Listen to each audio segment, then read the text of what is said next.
Assalamualaikum warahmatullahi wabarakatuh. Selamat siang semuanya. Waalaikumsalam. Siang. Apa kabar teman-teman hari ini? Baik dan ceria.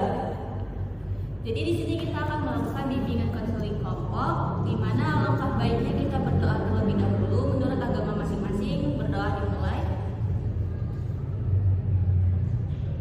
Berdoa selesai.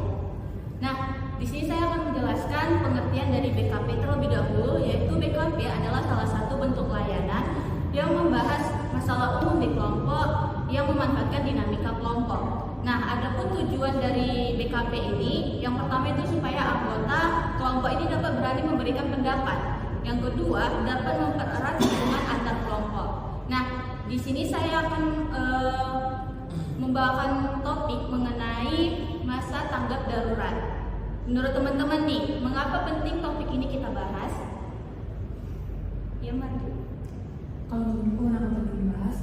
Karena masyarakat tuh perlu tahu tuh atau memahami apa sih arti berakhirnya masa darurat ini agar masalah persepsi terhadap bantuan mungkin yang mulai berkurang. Mungkin mengapa penting dibahas karena rasanya itu penting untuk menumbuhkan kesadaran akan kemandirian dan tanggung jawab dalam memulihkan kehidupan tersebut. Menurut aku kenapa penting membahas berakhir masa tanggap darurat ini karena kan biasanya berakhir masa darurat ini berarti kita masuk ke fase krisis dan pemulihan kan. Nah jadi di sini kita berharap agar masyarakat tahu nih bagaimana solusi-solusinya seperti itu. Oke, baik, terima kasih kepada Noel. Saya mengapa topik ini penting dibahas adalah mungkin agar masyarakat tahu hak dan kewajiban mereka di tangan pemerintah. Selanjutnya. Ini dibahas karena membantu mengurangi kebingungan dan kekecewaan yang mungkin muncul setelah bantuan darurat diberikan. Nah, baik, terima kasih atas pendapatnya. Di sini saya dapat simpulkan bahwa mengapa topik ini penting dibahas, bahwa masyarakat ini harus tahu kapan proses pemulihannya dan menjadi kemandirian pada masyarakat tersebut. Nah, jadi kita kan udah tahu faktor penyebabnya apa. Mengapa penting dibahas topik ini? Nah, kita sekarang akan mencari tahu teman-teman nih faktor penyebabnya itu apa gitu. Oke, Una? Jadi dari saya faktor pertama itu kebutuhan dasar dari masyarakat tersebut sudah mulai terpenuhi dengan mandirinya. Mungkin kalau menurutku karena infrastruktur utama seperti kayak jalan, listrik maupun air itu udah mulai berfungsi kembali. Kalau menurut aku kan di sini kita mulai masuk ke fase kehidupan biasanya ya. Setelah bencana kan misalnya di logistik yang baru yang harusnya ada itu tidak ada. Nah mulai itu mulai dari nol pasti sudah bangun jadi untuk suatu faktor provinsi. Mungkin menurut saya faktor penyebabnya itu adalah pemerintah telah menetapkan bahwa masa daruratnya itu tidak perlu diperpanjang. Adanya keterbatasan sumber daya dan untuk melanjutkan bantuan darurat. Nah, di sini dapat saya simpulkan faktor penyebabnya itu seperti yang apa yang dikatakan Una, bahwa kebutuhan mereka sudah mulai dipenuhi, ataupun seperti yang dikatakan Noel, dari pemerintah sudah memutuskan masa tanggap darurat ini sudah terselesaikan kan. Nah, tadi kita udah tahu faktor penyebabnya. Sekarang kita akan membahas apa sih dampak dari topik ini gitu. Kepada Mati.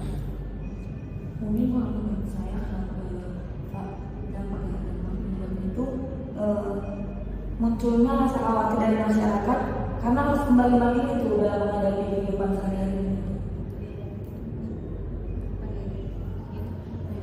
Menurut saya itu masyarakat itu banyak yang jadi kaget, jadi kayak gimana ya, jadi kayak shock gitu loh.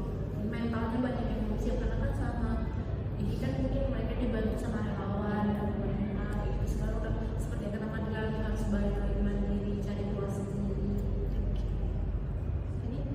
Jadi dampak ekonomi itu rasa lelah ataupun stres karena pasca besarnya itu bisa muncul saat masyarakat mengingat tak ulang hidup kembali.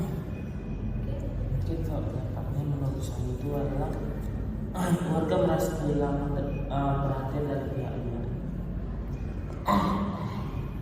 Dampak yang bisa terjadi yaitu jika tidak diantisipasi bisa muncul rasa kecewa atau pesimis terhadap proses pemilihan. Nah, di sini dapat saya simpulkan seperti yang dikatakan Yuyun, masyarakat tuh shock atau kaget gitu. Selama ini kan dibantu, jadi untuk kedepannya dia lebih bermandiri lagi gitu. Nah, selanjutnya kita akan membahas solusi apa sih dari topik ini gitu.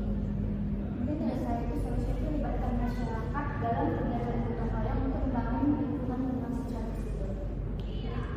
Mungkin kalau saya pribadi, pemerintah boleh menyiapkan yang bakal menjadi mungkin sumber mata pencaharian masyarakat. Jadi kayak udah disiap-siapkan gitu.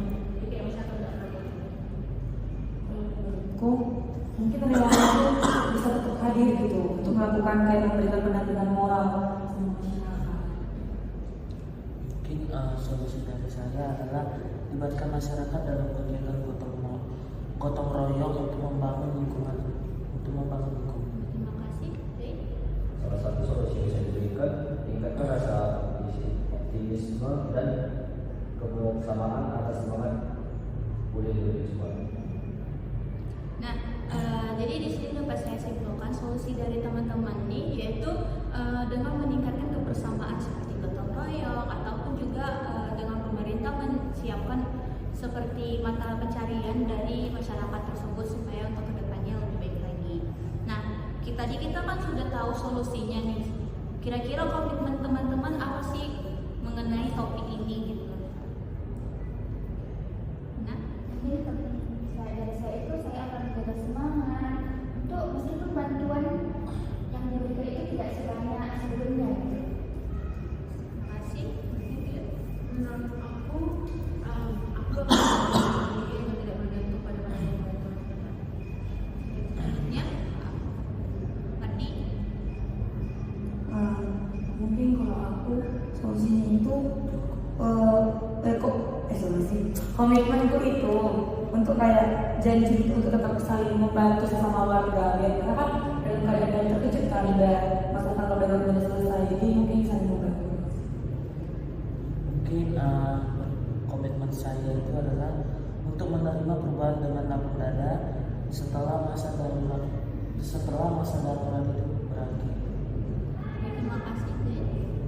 Pendayangan itu siap berserta dalam kegiatan lingkungan dan sosial. Nah, di sini juga saya akan berkomitmen bahwa saya akan lebih semangat lagi ketika ada kayak musibah gitu kan, terus juga bisa menjadi relawan supaya kita dapat membantu masyarakat yang terkena bencana ini. Nah, telah berakhirlah kita mengenai bimbingan kelompok ini. Di sini ada BMB 3 teman-teman. Jadi diharapkan teman-teman bisa mengisi.